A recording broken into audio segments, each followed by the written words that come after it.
Hello, everyone. This is Michelle Wong, Lifestyle and Financial Freedom Strategist, and today I have a special guest for you. I'm here with Liesel Rigsby, who is the energetic matchmaker, and she is a founder of Soulmate School. And I've been following Liesel for a few years now. I really appreciate her work. Her work is about helping women attract their soulmates and finding the right partner. And so, Liesel, thank you so much for being here and for taking the time with us today. My pleasure. Thanks so much for inviting me, Michelle. Yeah, and so I have a few questions. You call yourself the energetic matchmaker. So how did that happen? How did that begin? It started at my wedding. My girlfriends held like a circle for me. We had like a women's ceremony in the morning before the ceremony.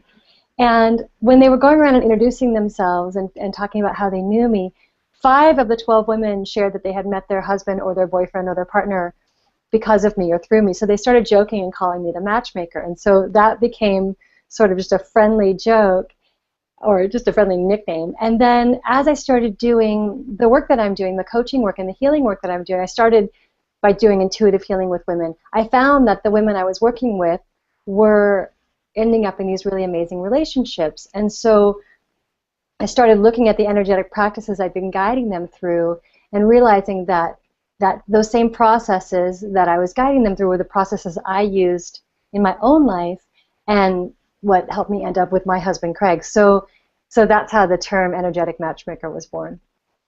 Oh, that is so great. Yeah, and I feel like it's such a great name, especially it matches exactly what you do. Yeah. And so it's actually really cool. And so so you have a program called Soulmate School. And so how do you define soulmate? That's a good question. To me, so first of all, I don't believe that there is one soulmate. Some people will have that belief that there's only one person that you can have that deep soul connection with in this life, and I completely disagree. I personally have had 2. I had another partner years ago who I had a really powerful soul connection with, and my husband and I had this very deep soul connection. So to me, a soulmate is someone that you have a love relationship with, that you connect with, that there's a resonance, and that you use that relationship for spiritual growth, for emotional growth, for inspirational growth. So there's a connection there that brings you both into the inspiration of wanting to open more into who you are, wanting to explore more of the depth of the relationship, wanting to connect in that deeper way. So to me, that's what soulmate means.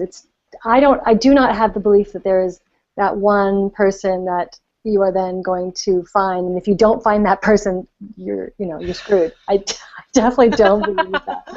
I think that there are many people that we can partner with in that very deep way, and I think that it's possible to find those connections throughout your life, and sometimes that connection is the one that you want to live your whole life with, and some people have multiple soulmates throughout their life.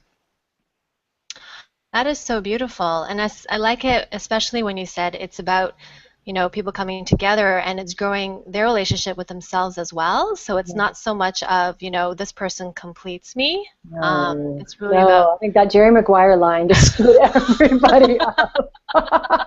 Great movie, but that line, I think, it was modeling what's happening in culture, but it's not about that. And when you try to be completed by someone else, or when you think that, you're just setting yourself up for so much struggle and heartache. And to me, it's 2 whole people coming together to create another entity, another dynamic, which is the relationship, which is to me a third piece. It's like you're whole, I'm whole, and now we create this relationship together. I like that, because then it's healthy and you get to be you. Yeah. And you allow the other person to grow. So yes, yeah, absolutely. And so for people who might be wanting to attract their partner, like what would you say would be like, I don't know, some things that might block them or that they're not necessarily knowing that they're doing to attracting the right partner? Yeah, so 88% to 95%, depending on what study you read, of our emotions, our beliefs are stored in the subconscious mind.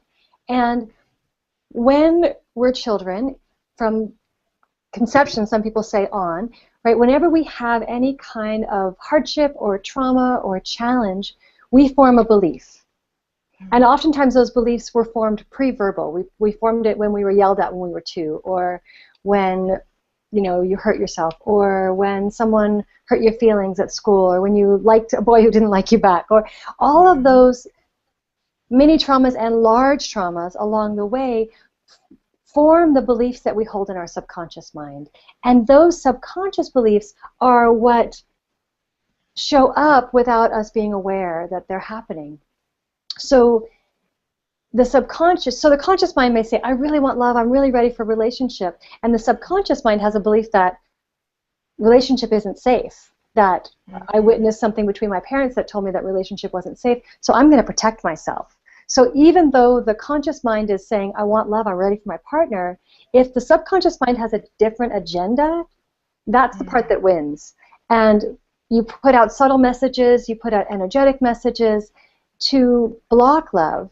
So it's really ironic because the heart that yearns for love is also incredibly skilled at keeping love away, out of protection, out of safety, or even out of,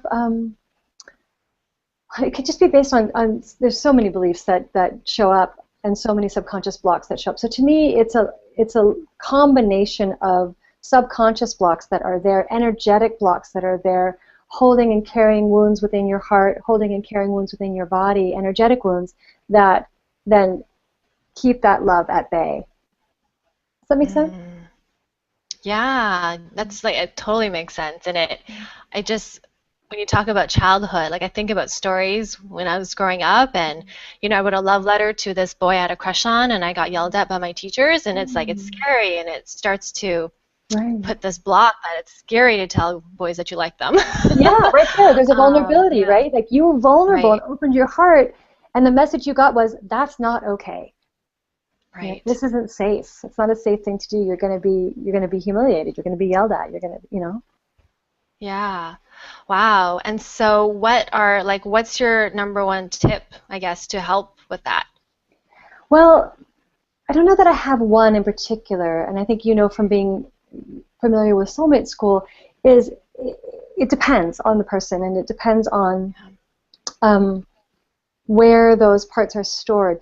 To me, it's a whole range of tools within energy psychology to bring those to the surface, because you can't find the subconscious blocks by yourself. That's the sort of the nature of the beast, is that by the nature of them being subconscious, you need someone else to reflect them to you, or you need to have them brought up in a particular way so that you can access them.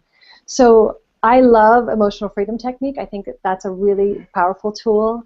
I love doing energetic clearings. I love giving energetic tools to move old trauma and wounds out of the body.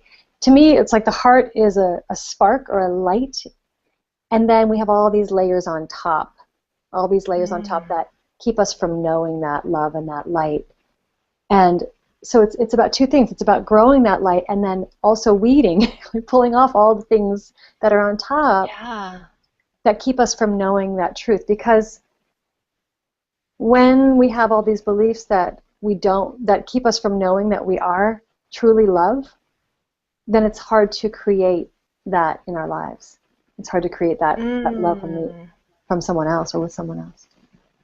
Yeah, so it sounds like one thing is you have to come back to you, and you have to love yourself first. Yes. Like that's really important. Yeah, and I love that message. It's so important. And I think a lot of people don't know what that means. We hear it and we know it's true, but then there's sort of that, yeah, but how? What? What do I do? And so I think that's where it's really important to get support and learning how to do that, because there are things that you can do specifically to increase your self-love and to start to clear those things that are in the way of you knowing that as true. And I remember, because I've taken your soulmate school course, I remember like the tools are so great. And when I was considering joining, I wasn't sure if this would be great for people who are already single. Who are single, but how about people who are in a relationship already? And so I feel like the tools that you offer are great for people whether or not they're in relationship or if they're single. And so what would you suggest would be really great for people who are in relationship and still want to be in that relationship? Yeah, yeah. I have a lot of women who are in relationship take soulmate school because it's true. The tools in soulmate school are all about connecting with your own self-love, with your radiance, with clearing your blocks to love, right? And those same tools that attract a partner are the same tools that make you attractive to your partner, right? Or create more harmony and more love in your relationship. So again, I think that in relationship, one of the biggest pieces of wisdom that has been shared with me and that I share, that I use in my relationship and I share with clients who are in relationship is that it's really all about you. Whatever is triggering you, whatever is pissing you off, whatever is upsetting you, it's just a reflection of something that is within you. It's a reflection of one of your subconscious patterns. It's a reflection of a wound. It's a reflection of some childhood piece that is hard for you, and that your partner is perfect at bringing it up. Like you will pick the person who is perfect at bringing up all of your, I mean, my husband and I laugh, like,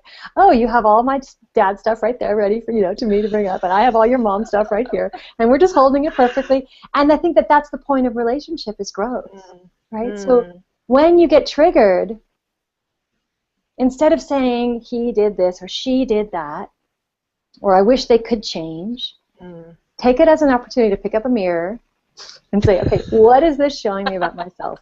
Where is there a wound? Because really, everything that upsets you or triggers you that another person does is only upsetting you because of something within you. Now, I mean, we can say, I mean, that's a, you can talk about there are things that are atrocities in society that will upset everyone, right? That's a different thing that I'm talking about. And abuse, of course, is different. This is not about, if you're in an abusive relationship, these rules do not apply. So please take that as a separate conversation. But if you're in a healthy relationship and you are feeling really triggered by something that your partner is doing, it's an opportunity to say, okay, where is this in me? Where am I not looking at that in myself? Where is this triggering something that hurt me as a kid? But it's always about us, ourselves. So that's I like that. Yeah, I know we want to blame. It's so much easier to say, oh, it's all his fault. And I say that, but I am not perfect at it. I was projecting all over my husband this morning at breakfast. So I'm not saying that I've got it down. It still happens. And we joke later, I said to him later, like, I'm so sorry. And he even said, you're totally projecting on me. I am not. It's all your fault.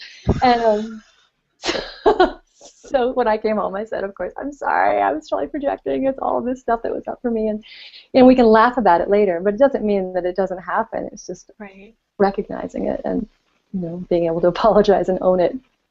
Yeah, and that's what I love about what you teach, because it really comes back to you, and I love that a relationship is really about growth, and it's not about I'm right, you're wrong, although sometimes it feels good, but yeah, and I have one more question, because I love how you structure Soulmate School and how you offer it, and I so appreciate that you actually have this gift where you can invite a friend for free. You can enroll for free, and that is just amazing because it makes it cost effective. And so what led you to decide to offer that? Well, I've been in a women's circle for about 5 years, and I find that